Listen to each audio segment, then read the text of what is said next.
Hey, what's up, comic book fans? Welcome back to Comic Book Corner 2.0. That's right, guys, and it is me, your host, as usual, Mike Spider Slayer. That's right, everyone. And today we are talking about a brand new number one, and it's probably a long-awaited number one for a lot of fans out there, and that is Kick-Ass 3, issue number one. Mark Millar has finally released this final story arc for this series. He has made it clear that this is the last one of the series. John Romita Jr. does the art, and the artwork for the Kick-Ass series fits the book.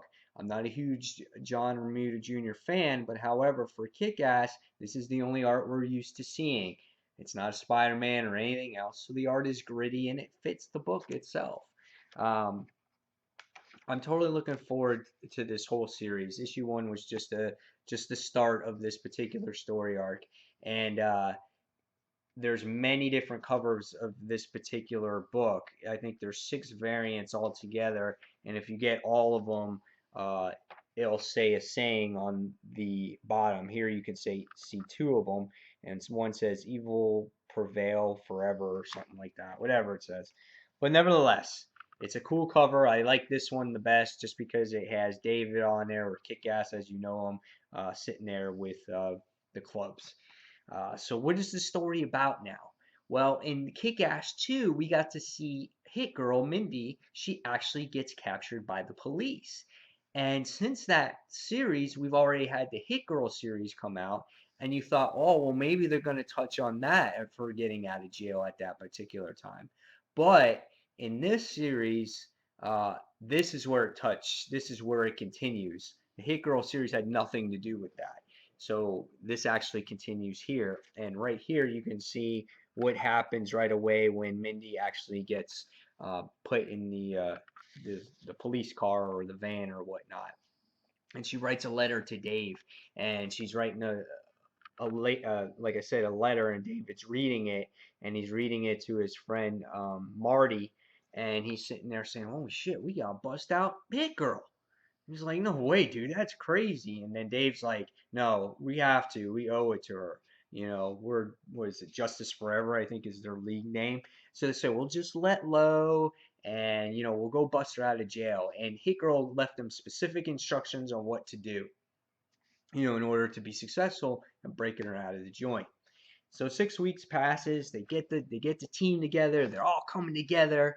And the cool thing is it's just like, all right, we got to do this, and the whole team is all psyched up and they're all ready to go, and Dave's like, now let's get Hit Girl back, and you see all the team members are all dressed up and ready to go, so they go and they're like, yeah, yeah, and they're all doing it, and next thing you see is they're approaching the jail and they start freaking out. It's like, shit, man, let's go. So they run away. They run back to the car and they're like, dude, let's just get back to the car because a guard sat there and like saw shadows and stuff.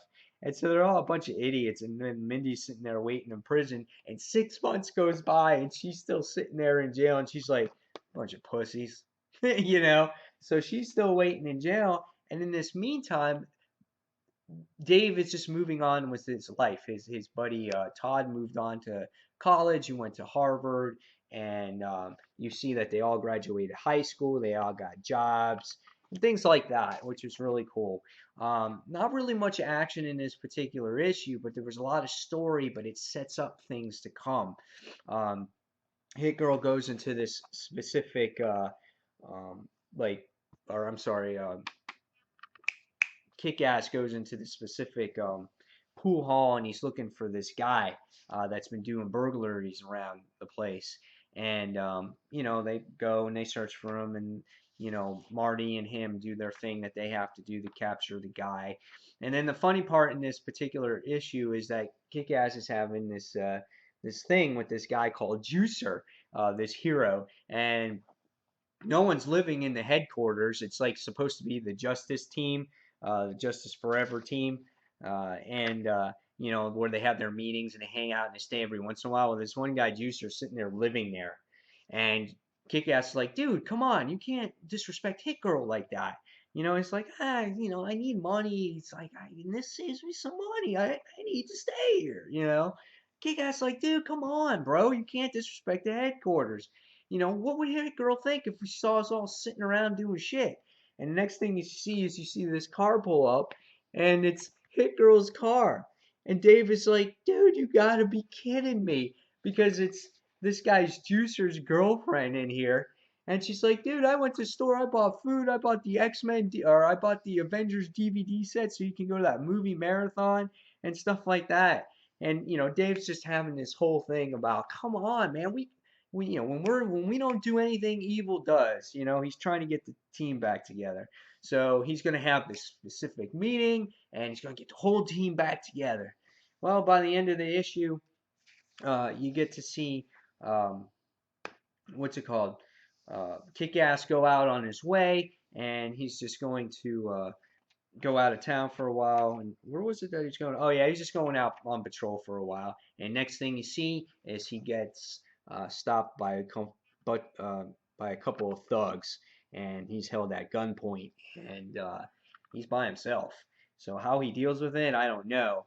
Um, so this was a good setup story for what's to come. How they're gonna get Hit Girl out, how they get Justice Forever together. Is he going to lead this team? Is he up for it? It was a great start up to issue one. The next thing that was really good about this issue is they threw in all kinds of comic stuff, like how he was looking over, at one point, Dave was looking over his father's grave, and he's wearing this long trench coat, and his buddy's taking pictures of him saying, dude, you look like total like Bruce Wayne. And there's this other part where they're relating back to comic books. And then there's this one panel in here where it goes back to the classic Spider-Man scene where he takes his trench coat and goes into his Kick-Ass uniform, and he leaves the trench coat behind, and it's in the garbage can, and you see him walking there. So that was really awesome. I really enjoyed that. So they throw in all kinds of real comic book humor there that a comic book fan would really enjoy. So overall, this issue was really a great start to this particular story arc, and I cannot wait to read the next one. Even though there was no fighting at all in this book, the story kind of overshadowed everything and set everything up, and it made it perfect. It was a perfect read. Um, I would like more action. I like action in the comics, but dude, I'm seriously going to give this one a 5 out of 5. I was surprised that it was this good and it was such a good setup story. So, guys, if I can suggest a comic to you, and if you're looking for something different, you can read Kick-Ass 3. They have the other trades, 1 and 2. If you haven't read them already, they're just as good. Warning though, this book gets very explicit and very graphic as time goes on. You're going to see that. There's going to be lots of blood. There's going to be all kinds of stuff. There's going to be people getting murdered. And that's what gives it that cool feel to it as well. So backed with a good story with that type of action, this is going to make it a perfect series as long as the storytelling continues to be phenomenal. So guys, if you get a chance, check out Kick-Ass 3. And are you guys looking forward to Kick-Ass 2, the actual movie? And do you think it's going to compare to the second series comic book? I don't think it can because it was really graphic. But tell me your favorite Kick-Ass book. Tell me if you're looking forward to the movie. Tell me something about Kick-Ass. So guys, as always, thank you for watching Comic Book Corner 2.0. And until the next comic book review, this is Mike Spider Slayer signing off, and I'll see you guys real soon. Take care, everyone. Bye.